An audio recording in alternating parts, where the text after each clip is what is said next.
Salary बढ़ोतरी पर क्या कहना है विधायकों का, बातचीत करते हैं। सोमनाथ जी, ये बताइए कि लंबे समय से ये पूरी प्रक्रिया चल रही है, आज एक बार फिर से प्रस्ताव भेजा गया, आप लोगों को कैसा लग रहा है?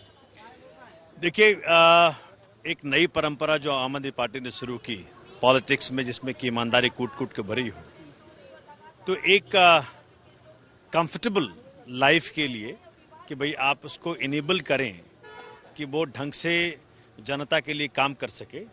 आप सोचिए 12,000 रुपया सैलरी एक विधायक का हो, इससे बड़ा हास्यास्पद क्या होगा, जहां की आम आदमी पार्टी ने ही जो हमारे मिनिमम वेजेस हैं उसको 21,000 कर दिया। तो आज पहली बार, इनफैक्ट अगर आपको याद होगा 2015 में गालियां पड़ी थी, भाजपा ने खूब प्रचार किया था, दुष्प्रचार किया था कि आम आदमी पार्टी ने 4 गुना सैलरी बढ़ा लिया, तब 12,000 से 50,000 तब किया था। आज तो लेकिन विधानसभा में हमने देखा कि उन्होंने जमकर समर्थन किया और ये तक कह दिया कि हम राष्ट्रपति के नजदीक जाएंगे, उनसे मुलाकात करेंगे और इस प्रस्ताव को मंजूरी दिलाएंगे। तो आज जो है वो 12,000 से 30,000 किया है। अब सोच सकते हैं कि आज का जो इन्फ्लेशन है और आज का जो cost of living in Delhi है, उसके प्रोपोर्शन में तो कुछ नहीं है ये। तो मुझे लगता है कि इसमें भी आगे चर्चा होनी चाहिए, बातचीत होनी चाहिए। Compare it to Telangana, 2.5 lakh रुपया वहाँ है, 2.32 लाख महाराष्ट्र में है। मुझे लगता है कि unless and until you ensure कि आपके जो चुने प्रतिनिधि हैं उनको हम एक कंफर्टेबल लाइफ जीने के लिए रिसोर्सेज उपलब्ध करा रहे हैं, तब तक ईमानदारी की हम बातचीत करना थोड़ा सा मुश्किल हो पाएगा। क्या कहना है आपका? सैलरी आपकी बढ़ रही है, किस तरह से राहत मिलेगी? देखिए, हम सब लोग अलग अलग क्षेत्र से जब आए तो बहुत ईमानदारी से हम लोग काम कर रहे हैं और जो सैलरी अभी मिल रही है उसमें गुजारा बड़ा मुश्किल था।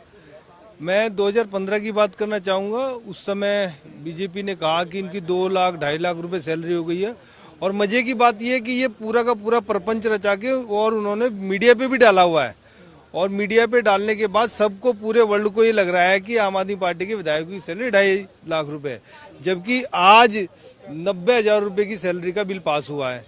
तो विधायकों के लिए एक बात तो ये तय है कि अगर आप अच्छे सैलरीज देते हैं, अच्छी फैसिलिटीज देते हैं, जो कि एक नॉर्मली हर स्टेट में मिल रही है, तो और मेहनत और ईमानदारी से दिल्ली के लोगों के लिए काम हो सकता है और ये जरूरी भी है, क्योंकि हमारे पास इसके अलावा और कोई काम नहीं है। कितना जरूरी था सैलरी का बढ़ना?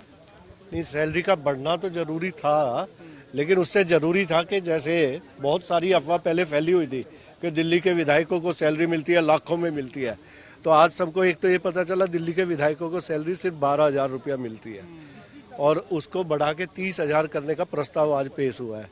अब ये सैलरी बढ़ी नहीं है, प्रस्ताव दिया है और सब कुछ मिला के जो पहले 53,000 था उसको अब 90,000 करने का प्रस्ताव। दिल्ली शहर में विधायक कितना काम करता है, उसको क्षेत्र में भी जाना होता है, उसके ऑफिस पे कोई भी आएगा तो उसको चाय पानी भी पिलाना पड़ता है, बहुत सारे काम ऐसे। संतुष्ट हैं? अब जो 12,000 थी उससे अगर 30,000 है तो आप समझ सकते हैं दिल्ली में 30,000 की भी क्या वैल्यू है। लेकिन अभी तो ये प्रस्ताव है, जब बढ़ जाएगा तब बात करते हैं। बिल्कुल। तो अभी शंका है क्या कि राष्ट्रपति के पास एक बार फिर से पहुंचेगा तो फिर सुझाव कहीं नहीं? मुझे नहीं लगता ये राष्ट्रपति जी के पास जाएगा, क्योंकि एलजी इसमें कॉम्पिटेंट इनफ है। ये ऑलरेडी सेंट्रल गवर्नमेंट से पास हो चुका है, अभी केवल इसको विधानसभा में रखना था, अनुमोदन करना था, एक्सेप्ट करना था। अब के बाद ये एलजी साहब के पास जाएगा और मुझे लगता है ये वहीं से ठीक हो जाएगा। किस तरह से राहत देख रहे हैं आप?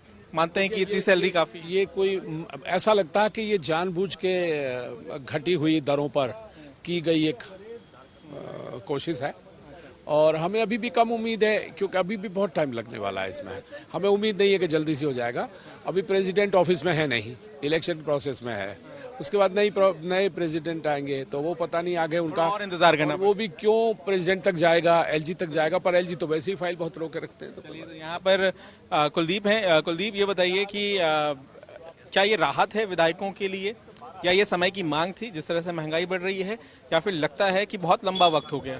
देखिए, बहुत लंबा वक्त तो 2015 से चल रहा था, ये बहुत लंबा वक्त हो चुका था और उसके बाद इसको पास किया गया। मुझे लगता है कि अब मुझे लगता है राष्ट्रपति जी को रोकना नहीं चाहिए, इसको आगे बढ़ा देना चाहिए, क्योंकि दिल्ली के राज्यों विधायकों की तनख्वाह वैसे ही और राज्यों के मुकाबले आधी से भी आधे बहुत ज़्यादा कम है, क्योंकि अब 12,000 से 30,000 तक पहुंची है, तो बहुत कम बढ़ोतरी है, लेकिन इसको भी जल्द से पास कर देना चाहिए। तो साल 2011 था जब दिल्ली सरकार ने विधायकों की जो सैलरी है उसको बढ़ाया था। इसके अलावा आपको हम ये भी बता दें कि साल 1993 में दिल्ली विधानसभा का गठन हुआ था और उसके बाद 2011 तक करीब 5 बार सैलरी में बढ़ोतरी की गई थी विधायकों और मंत्रियों की। इसके अलावा 2011 के बाद स्टॉप लग गया। 2015 में एक बार फिर से जब केजरीवाल सरकार आई सत्ता में तो उन्होंने एक प्रस्ताव तैयार किया। हालांकि इस प्रस्ताव को विधानसभा से तो मंजूरी मिल गई लेकिन केंद्र सरकार से अनुमति नहीं मिली और फिर उसके बाद कुछ सुझाव केंद्र सरकार ने भेजे। जब वो सुझाव भेजे गए तो दोबारा अब दिल्ली सरकार ने उन सुझावों को मानते हुए इस पूरे प्रस्ताव को तैयार किया है। दिल्ली विधानसभा में इसे आज फिर पास कर दिया गया है और साथ ही साथ हम आपको ये भी बता दें कि अब इसे सिर्फ केंद्र से अनुमति मिलना बाकी रहेगी। दिलचस्प बात ये भी रही कि दिल्ली विधानसभा में जब ये बिल पेश किया जा रहा था, इस पर चर्चा चल रही थी, तो चाहे पक्ष हो या विपक्ष यानी कि आम आदमी पार्टी और भारतीय जनता पार्टी दोनों तरफ के जो विधायक थे उन्होंने जमकर इसका समर्थन किया।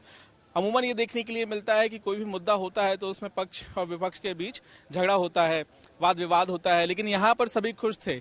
और साथ ही साथ एक अहम चीज़ और देखने मिली, जो गाड़ियाँ होती है, विधायक जो गाड़ियाँ खरीदते हैं उनका कहना है कि उस पर उन्हें 11% इंटरेस्ट देना होता है। तो यहाँ पर एक मांग ये भी उठी कि जब विधायक कोई गाड़ी खरीदने जाए तो उसके इंटरेस्ट को शून्य कर दिया जाए, यानी कि पूरी तरह से खत्म कर दिया जाए। तो देखना ये भी होगा कि अभी ये जो प्रस्ताव पास हुआ है दिल्ली विधानसभा से, इसे केंद्र से कितने दिन के बाद मंजूरी मिलेगी। फिलहाल आपको हम ये भी बता दें कि दिल्ली विधानसभा में जो तमाम विधायक हैं स्लैब अलग अलग हैं और जो दिल्ली विधानसभा ने फिलहाल स्लैब तैयार किया है उसके तहत जो सैलरी अब तक थी वो 12,000 रुपये थी, अब 30,000 रुपये कर दी गई है। और जो तमाम भत्ते होते हैं, इसमें वेतन भत्ता, मोबाइल भत्ता, विधानसभा में जाने का भत्ता, इन तमाम भत्तों को मिलाकर अब ये सैलरी करीब 90,000 रुपये का आंकड़ा छू जाएगी। तो देखना ये भी होगा कि जिस बेसब्री से तमाम विधायक आम आदमी पार्टी के भी और भाजपा के इंतजार कर रहे हैं, उनका ये इंतजार कब खत्म होता है।